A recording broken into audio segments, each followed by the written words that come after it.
In 1997, I was looking to move on from Warrington. You know, as I say, it was a very different club at the time than the club we're here seeing today. Warrington was struggling financially. We just sold some of our best players, and for me, this was a sign that Warrington are not going to be successful at that time. And it was never about money. It was about, you know, being the best that I can be.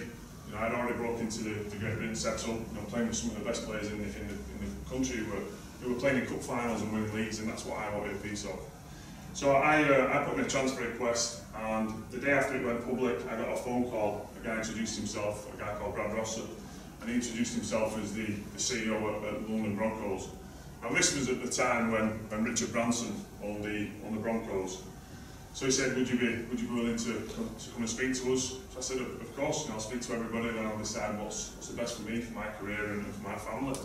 She said, what are you doing tomorrow? It was out of season, we had nothing on.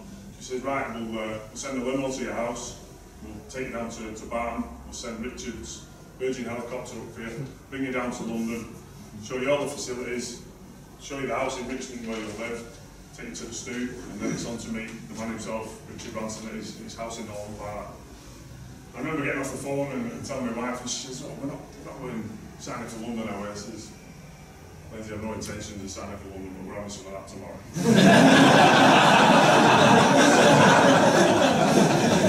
No, we went down, it was a fantastic day. We did all the tour, you know, seeing the stadium, all the training facilities, the house. And then it was on to meet the man himself at Holland Park, and this was a fair gaff. And you know, when we arrived, Richard was in a business meeting. Somebody had told him that we'd arrived, and we were sat in the lounge area just having a chat, and Richard Branson walked in. Now this guy has got a real presence. He's got a real aura about him, and this is a guy who demands success. You know, everybody knows what he's about. And he walked in. He didn't say anything to me. There was a little coffee table in front of the chairs where we were sat. And he just come in, lifted my leg, and started shining my shoe with his shirt. So he said, so what have I got to do to get you? I thought, 19-year-old Scally from London with a billionaire polishing my shoes. You know, I actually agreed personal terms with London that day. But the following week, Saints come in for me. Now this was a club, this was a glamour club in Rugby League. This was a club that did demand success, and that was my whole reason for moving from Warrington. It wasn't about money. It was about being successful and being the best that I could be.